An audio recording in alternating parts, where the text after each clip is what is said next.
ഈശോ മിശിഹായ്ക്ക് സ്തുതിയായിരിക്കട്ടെ. പ്രിയമുള്ളവരെ, ഇന്ന് ഫെബ്രുവരി 11 ലൂർദ് മാതാവിൻ്റെ തിരുനാളാണ്. ഏവർക്കും തിരുനാൾ മംഗളങ്ങൾ. ഈ ദിവസം നമുക്ക് പ്രത്യേകമായി ലൂർദ് മാതാവിൻ്റെ മാധ്യസ്ഥ്യം തേടി പ്രാർത്ഥിക്കാം. രോഗികളൊക്കെ അമ്മയോട് പ്രാർത്ഥിക്കും. ഇന്നേ ദിനം ലൂർദ് മാതാവിൻ്റെ പിന്നിലെ ചരിത്രവും അവിടെ നടക്കുന്ന അത്ഭുതങ്ങളും നമ്മൾ അറിഞ്ഞിരിക്കണം. ഫ്രാൻസിന്റെ തെക്കു പടിഞ്ഞാറു ഭാഗത്തായി പിരനീസ് പർവ്വതനിരകളുടെ അടിവാരത്ത് സ്ഥിതി ചെയ്യുന്ന മനോഹരമായ ചെറിയൊരു പട്ടണമാണ് ലൂർദ്. മാതാവ് പ്രത്യക്ഷപ്പെടുന്നതിനു മുമ്പ് അധികം വിഖ്യാതമല്ലാതിരുന്ന ഈ നഗരം ഇന്ന് ലോകത്തിലെ ഏറ്റവും പ്രശസ്തമായ മരിയൻ തീർത്ഥാടന കേന്ദ്രങ്ങളിൽ ഒന്നാണ്.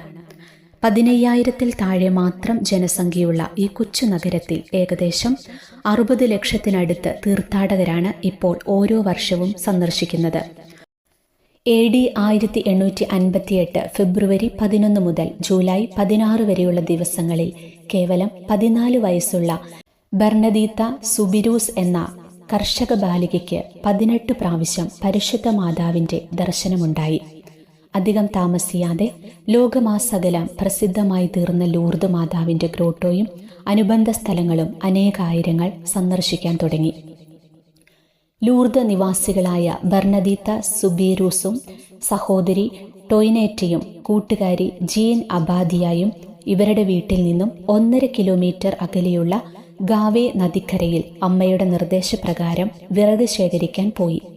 ഈ സ്ഥലവും അനുബന്ധ പ്രദേശങ്ങളും ഇവർക്ക് വളരെ പരിചിതമായിരുന്നു. 118 കിലോമീറ്റർ നീളമുള്ള ഈ നദി പ്രമുഖ നഗരമായ പാവേയിൽ കൂടി കടന്നു പോകുന്നതിനാൽ ഇതിൻ്റെ മുഴുവൻ പേര് ഗാവേദെ പാവേ എന്നാണ്. ഈ നദിക്കരയിൽ മസാബിയല്ല എന്ന പേരോടുകൂടിയ ചെറിയ ഗുഹകളും പാറക്കൂട്ടങ്ങളും ഉണ്ടായിരുന്നു. ബെർണദീത്തയും കൂട്ടുകാരും ഇവിടെ എത്തിയപ്പോൾ ഇളം കാറ്റ് വീശുന്ന പ്രത്യേകതര ശബ്ദം കേട്ട് അതിൻ്റെ ഉറവിടം അന്വേഷിച്ച് എല്ലായിടത്തും നോക്കി. എന്നാൽ കാറ്റിൻ്റെ ശബ്ദം കേട്ടെങ്കിലും മരച്ചില്ലകളും ചെടികളുമൊന്നും ചലിക്കുന്നുണ്ടായിരുന്നില്ല. നദിയോട് ചേർന്ന് സ്ഥിതി ചെയ്തിരുന്ന ഗുഹാമുഖത്തെ ഒരു റോസാ ചെടി മാത്രം ചലിക്കുന്നത് കണ്ട് അവിടേക്ക് നോക്കിയ ബെർണദീത്ത അവിശ്വസനീയമായ ഒരു അത്ഭുതത്തിന് സാക്ഷിയാവുകയായിരുന്നു. സ്വർണമേഘങ്ങളാൽ ആവൃതമായ ആ ഗുഹാമുഖത്ത് വർണ്ണനാതീതമായ സൗന്ദര്യശോഭയുള്ള ഒരു സ്ത്രീ ബെർണദീത്തയ്ക്ക് പ്രത്യക്ഷപ്പെട്ടു. തിളങ്ങുന്ന വെള്ളവസ്ത്രമണിഞ്ഞ അവളുടെ അരക്കെട്ടിൽ നീല നിറത്തിലുള്ള ബെൽറ്റും കയ്യിൽ സ്വർണ്ണ നിറത്തിലുള്ള ഒരു ജപമാലയും പാദത്തിൽ മഞ്ഞ നിറത്തിലുള്ള റോസാ പുഷ്പങ്ങളും ദൃശ്യമായിരുന്നു. ഭയന്നു വിറച്ച ബെർണദീത്ത താൻ എപ്പോഴും കയ്യിൽ കരുതുന്ന ജപമാലയെടുത്ത് പ്രാർത്ഥിക്കാൻ ശ്രമിച്ചു. എന്നാൽ പേടിച്ചരണ്ടുപോയ അവളുടെ കൈകൾ മരവിച്ചിരുന്നതിനാൽ അവൾക്ക് പ്രാർത്ഥിക്കാൻ സാധിച്ചില്ല. അവൾക്ക് പ്രത്യക്ഷപ്പെട്ട മനോഹരിയായ സ്ത്രീ തൻ്റെ കയ്യിലുള്ള ജപമാലയും എടുത്ത് പ്രാർത്ഥിച്ചപ്പോഴാണ് ബെർണദീത്തയ്ക്കും അതിന് സാധിച്ചത്. ജപമാല പ്രാർത്ഥനയുടെ അവസാനം ദർശനം അവസാനിക്കുകയും ചെയ്തു. 1858 ഫെബ്രുവരി 11 നടന്ന ഈ ദർശനം ബെർണദീത്തയുടെ കൂടെയുള്ളവർക്ക് കാണാൻ സാധിച്ചിരുന്നില്ല.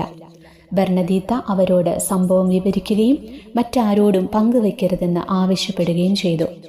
ബെർണദീത്തയുടെ വിലക്ക് ലംഘിച്ചുകൊണ്ട് സഹോദരി നടന്ന സംഭവങ്ങളെല്ലാം അമ്മ ലൂയിസിയോട് വെളിപ്പെടുത്തി. എന്നാൽ ഇത്തരം ദൈവിക കാര്യങ്ങളെക്കുറിച്ച് കള്ളം പറഞ്ഞതിനും ലാഘവ ബുദ്ധിയോടെ കണ്ടതിനും 2 പേർക്കും മാതാപിതാക്കന്മാരിൽ നിന്നും ശിക്ഷ ലഭിച്ചു. അതുകൂടാതെ അവരെ ഇനിയും ആ സ്ഥലത്തേക്ക് പോകുന്നതിൽ നിന്നും വിലക്കുകയും ചെയ്തു. ഈ സംഭവം നടന്ന് 3 ദിനങ്ങൾ കഴിഞ്ഞ് ബെർണദീത്തയ്ക്ക് മാതാവിൻ്റെ ദർശനം ലഭിച്ച സ്ഥലത്ത് വീണ്ടും പോകുന്നതിന് വലിയ ഉൾവിളിയുണ്ടായി. അവളുടെ നിർബന്ധത്തിന് വഴങ്ങി മാതാപിതാക്കൾ അതിന് അനുവാദം നൽകി.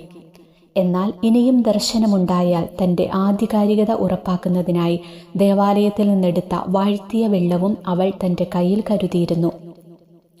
ഒരു കൗമാരക്കാരിയുടെ വിശ്വാസത്തിൻ്റെ തലത്തിൽ നിന്നുകൊണ്ടാണ് അവൾ ഈ സംഭവത്തെ മനസ്സിലാക്കാൻ ശ്രമിച്ചത്. അതിനാൽ തന്നെ ഏതെങ്കിലും പൈശാചിക ശക്തിയിൽ നിന്നാണ് ഈ അത്ഭുതം ഉരുവാകുന്നതെങ്കിൽ അതിനെ പ്രതിരോധിക്കുന്നതിനു വേണ്ടിയാണ് വിശുദ്ധ ജലം കരുതിയത്. ബെർണദീത്തയും കൂട്ടുകാരികളും അവിടെയെത്തി ജപമാല പ്രാർത്ഥന ചൊല്ലാൻ ആരംഭിച്ചു. 1ാമത്തെ ജപമാല രഹസ്യം ചൊല്ലിക്കഴിഞ്ഞപ്പോൾ കഴിഞ്ഞ പ്രാവശ്യം പ്രത്യക്ഷപ്പെട്ട അതേ സ്ത്രീ വീണ്ടും അവർക്ക് മുൻപിൽ കാണപ്പെട്ടു. മാതാവ് പ്രത്യക്ഷപ്പെട്ട സമയത്ത് തൻ്റെ കയ്യിലുണ്ടായിരുന്ന വാഴ്ത്തിയ വെള്ളം ആ ദിശയിൽ അവൾ തളിച്ചു. എന്നാൽ ആ സുന്ദര രൂപം അവളെ നോക്കി മന്ദഹസിക്കുക മാത്രം ചെയ്തു. അവർ ജപമാല പ്രാർത്ഥന പൂർത്തിയാക്കുന്നതുവരെ ആ രൂപം അവരോടൊത്തുണ്ടായിരുന്നു. കൂടെയുണ്ടായിരുന്നവർ ബർണദീത്ത ഈ സമയത്ത് അസാധാരണമായ ആനന്ദ നിർവൃതിയിലായിരുന്നു എന്നാണ് സാക്ഷ്യപ്പെടുത്തിയിരിക്കുന്നത്. ബർണദീത്തയ്ക്ക് മാതാവിൻ്റെ മൂന്നാമത്തെ ദർശനം ലഭിക്കുന്നത് ഫെബ്രുവരി 18-ാം തീയതിയാണ്. ഈ ദർശന സമയത്ത് ആദ്യമായി മാതാവ് അവളോട് സംസാരിക്കുകയും തുടർച്ചയായി 2 ആഴ്ച അവിടെ എത്തണമെന്ന് ആവശ്യപ്പെടുകയും ചെയ്തു. ഇതുവരെയും പ്രത്യക്ഷപ്പെട്ട രൂപം മാതാവ് തന്നെയാണോ എന്ന് ബർണദീത്തയ്ക്ക് ഉറപ്പില്ലായിരുന്നു. മൂന്നാമത്തെ ദർശനത്തിലാണ് വരാനിരിക്കുന്ന ലോകത്തിൽ അവൾക്ക് ദൈവം വലിയ സന്തോഷം പ്രദാനം ചെയ്യുമെന്ന് മാതാവ് വാഗ്ദാനം ചെയ്തത്. പരിശുദ്ധ അമ്മ 4-ാം പ്രാവശ്യം പ്രത്യക്ഷപ്പെട്ടപ്പോൾ ബർണദീത്തയുടെ അമ്മയും ചില ബന്ധുക്കളും അവളോടൊപ്പമുണ്ടായിരുന്നു. സ്വയ സംരക്ഷണത്തിനായി പ്രാർത്ഥനയ്ക്ക് ഉപയോഗിക്കുന്ന കത്തിച്ച ഒരു മെഴുകുതിരിയുമായിട്ടാണ് ബർണദീത്ത ഇപ്രാവശ്യം നദിക്കരയിലെത്തിയത്. അവളുടെ ഈ പ്രവൃത്തിയിൽ നിന്നും പ്രചോദനം ഉൾക്കൊണ്ടുകൊണ്ടാണ് ലൂർദ് വലിയൊരു തീർത്ഥാടന കേന്ദ്രമായി പരിണമിച്ചപ്പോൾ മെഴുകുതിരി പ്രദക്ഷിണം ആരംഭിക്കുന്നത്. ജപമാല പ്രാർത്ഥനയുടെ സമയത്ത് അവളുടെ മുഖഭാവം മാറിയതും ഏതോ നിർവൃതിയിലായിരിക്കുന്നതുപോലെ അവൾ സംസാരിക്കുന്നതും എല്ലാവരും ശ്രദ്ധിച്ചു.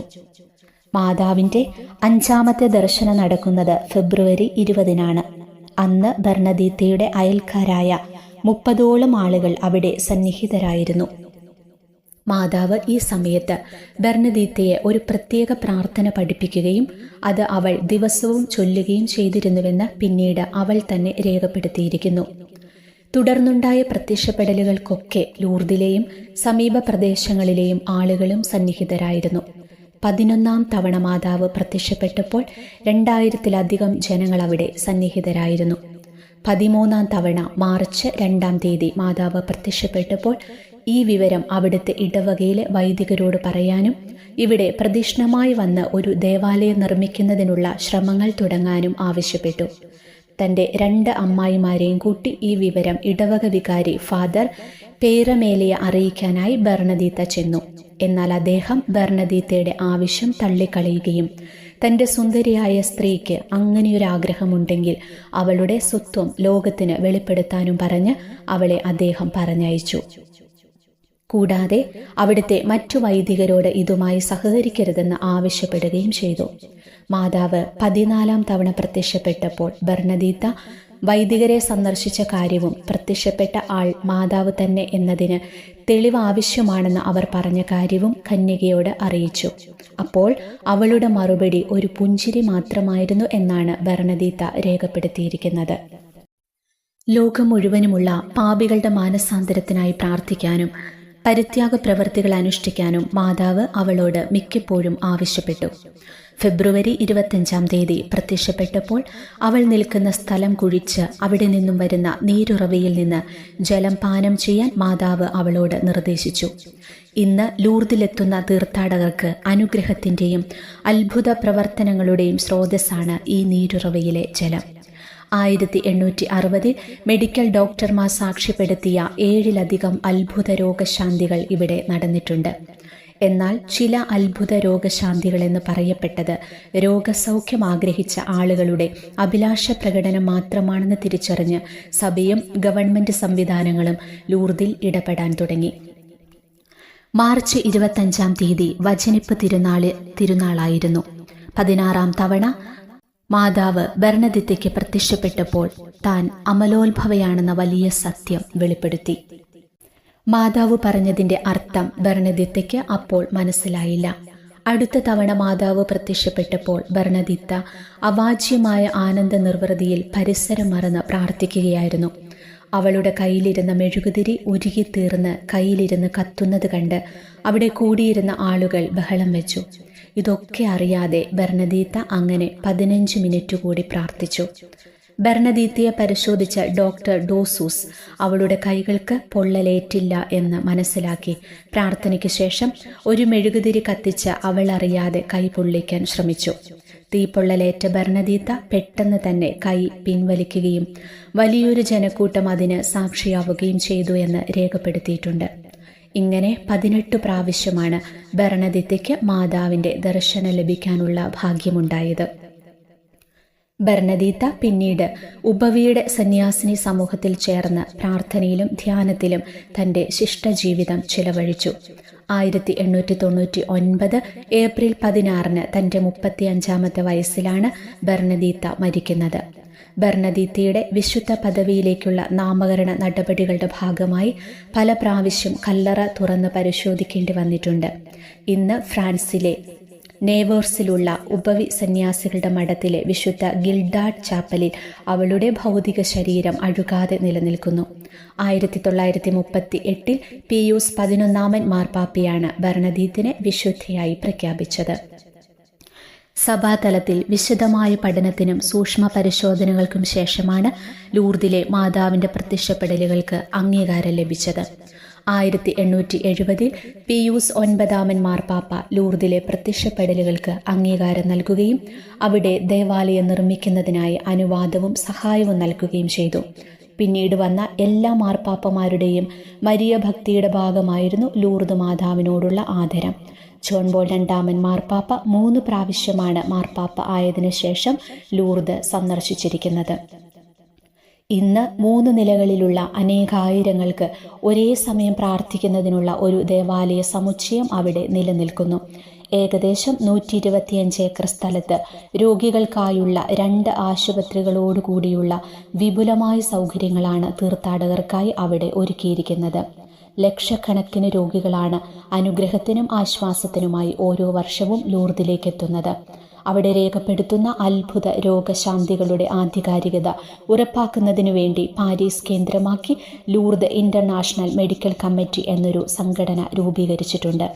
ലോക പ്രശസ്ത ഡോക്ടർമാരും മറ്റ് വിദഗ്ധരും ഉൾപ്പെട്ട വിവിധ രാജ്യങ്ങളിൽ നിന്നുള്ള 25 പേരുടെ ഒരു സംഘമാണിത്.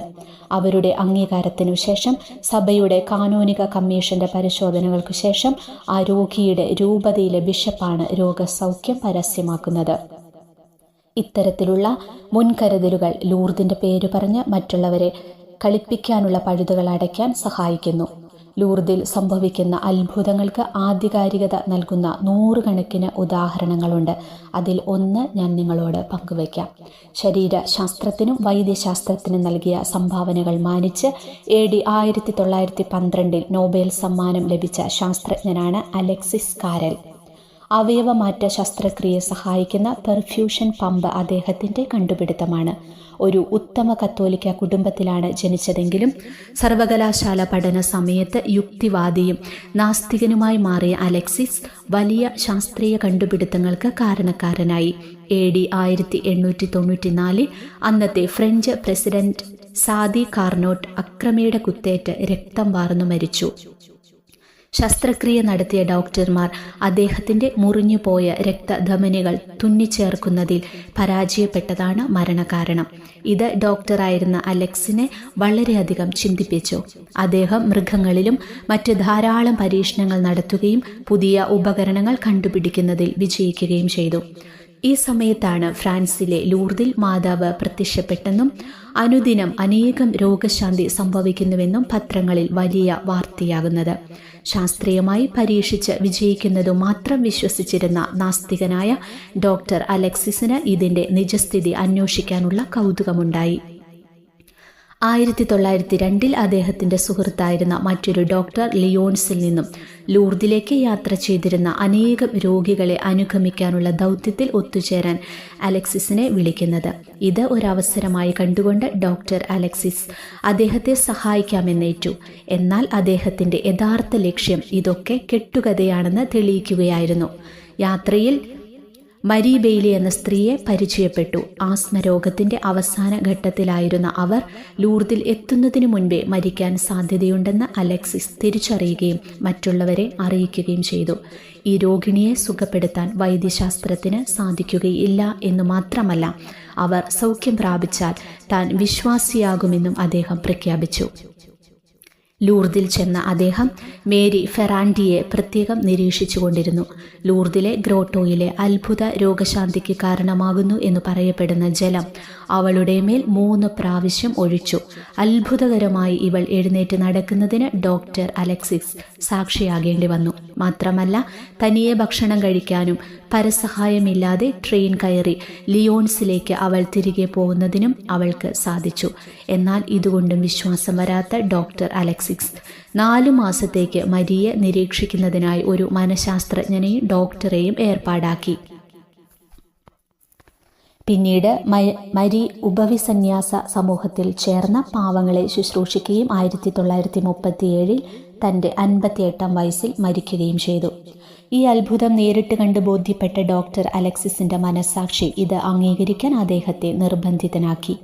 എന്നാൽ തൻ്റെ ഔദ്യോഗിക ജീവിതത്തിനും ജോലിക്കും ഇത് വലിയ പ്രതിസന്ധി സൃഷ്ടിക്കുമെന്നും അദ്ദേഹം തിരിച്ചറിഞ്ഞു. അധികം താമസിയാതെ ഈ അത്ഭുതത്തെക്കുറിച്ചുള്ള വാർത്ത പിന്നീട് പത്രങ്ങളിലൊക്കെ പ്രത്യക്ഷപ്പെട്ടു. ആദ്യകാല റിപ്പോർട്ടുകളിൽ എല്ലാവരും പറയുന്നത് പോലെ ഡോക്ടർ അലക്സിസ് ഇതിൽ വിശ്വസിക്കുന്നില്ല എന്ന തരത്തിലുള്ള വാർത്തകളാണ് വന്നത്.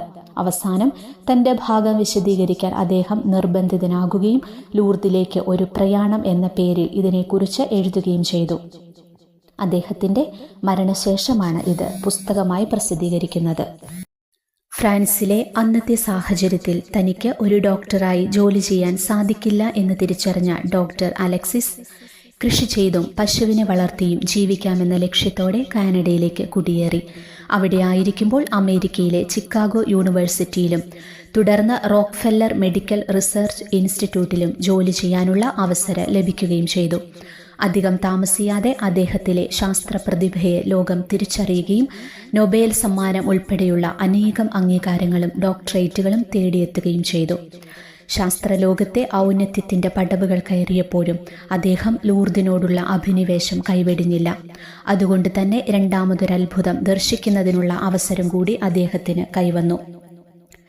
18 മാസം മാത്രം പ്രായമുള്ള അന്ധനായ ഒരു ആൺകുട്ടി തൻ്റെ കൺമുൻപിൽ വെച്ച് തന്നെ കാഴ്ച പ്രാപിക്കുന്ന അത്ഭുതമായിരുന്നു അത്. 1942 അദ്ദേഹം താൻ ദൈവത്തിലും മനുഷ്യാത്മാക്കളുടെ നിത്യതയിലും കത്തോലിക്ക സഭാ പഠനങ്ങളിലും വിശ്വസിക്കുന്നുവെന്ന് പരസ്യമായി പ്രഖ്യാപിച്ചു. 1944 നവംബർ 5 മരിക്കുന്നതിന് മുമ്പായി ഒരു പുരോഹിതനെ വരുത്തി അന്ത്യകൂദാശ സ്വീകരിക്കുകയും ചെയ്തു.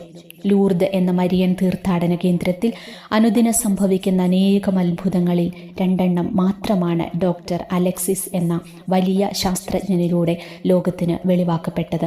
എല്ലാ ദിവസവും സന്ധ്യയ്ക്ക് നടക്കുന്ന ഭക്തിസാന്ദ്രമായ ജപമാല പ്രദക്ഷിണത്തിൽ വിവിധ രാജ്യക്കാരും ഭാഷക്കാരുമായ ആയിരക്കണക്കിന് ആളുകൾ ദീപശിഖകളേന്തി കൊന്ത ചൊല്ലിക്കൊണ്ട് പങ്കുചേരുന്നു. എല്ലാറ്റിലും ഉപരിയായി ലൂർദ് ഇന്ന് വലിയൊരു പ്രാർത്ഥനാ കേന്ദ്രമാണ്. അനേക ലക്ഷങ്ങൾ അവിടെയെത്തി മാനസാന്തരപ്പെട്ട് കുമ്പസാര കൂദാശയിലൂടെയും വിശുദ്ധ കുർബാന സ്വീകരണത്തിലൂടെയും പുണ്യപൂർണത പ്രാപിക്കുന്നു. ലൂർദിലെ നിരത്തുകളിൽ ശ്രദ്ധിച്ചു നോക്കിയാൽ കാണുന്ന നീലവര തീർത്ഥാടകരെ 4 പ്രധാന പുണ്യസ്ഥലങ്ങളിലേക്ക് നയിക്കും. വിശുദ്ധ ബെർണദീത്തയുടെ ഇടവക ദേവാലയം, അവളും കുടുംബവും ജീവിച്ച ഒറ്റമുറി വീട്, പരിശുദ്ധ അമ്മ പ്രത്യക്ഷപ്പെട്ടുകൊണ്ടിരുന്ന ഗ്രോട്ടോ, ബെർണദീത്ത ആദ്യ കുർബാന സ്വീകരിച്ച ആശുപത്രി ചാപ്പൽ എന്നിവയാണ് ആ 4 സ്ഥലങ്ങൾ. എപ്പോഴും തീർത്ഥാടകർക്ക് ഇവിടെ ആത്മീയ സേവനങ്ങൾ ലഭിക്കും. വിശുദ്ധ ബെർണദീത്ത ദൈവം തിരഞ്ഞെടുത്ത ഒരു ഉപകരണമായിരുന്നു. ദൈവമാതാവ് ബെർണദീത്തയോട് ആവശ്യപ്പെട്ട പ്രധാനപ്പെട്ട ഒരു കാര്യം പാപികളുടെ മാനസാന്തരത്തിനായി നിരന്തരമായി പ്രാർത്ഥിക്കുക എന്നതായിരുന്നു. വിശുദ്ധിയിൽ ജീവിക്കാൻ നാം പരിശ്രമിക്കുന്നത് പോലെ തന്നെ അനേകരെ ദൈവത്തിൻ്റെ വിശുദ്ധിയിലേക്ക് ആനയിക്കുന്നതിന് നിരന്തരമായി പ്രാർത്ഥിക്കുകയും പരിശ്രമിക്കുകയും ചെയ്യേണ്ടവരാണ് നമ്മളെന്ന് പരിശുദ്ധ അമ്മ ഈ തിരുനാൾ ദിനത്തിൽ നമ്മെ ഓർമ്മിപ്പിക്കുന്നു.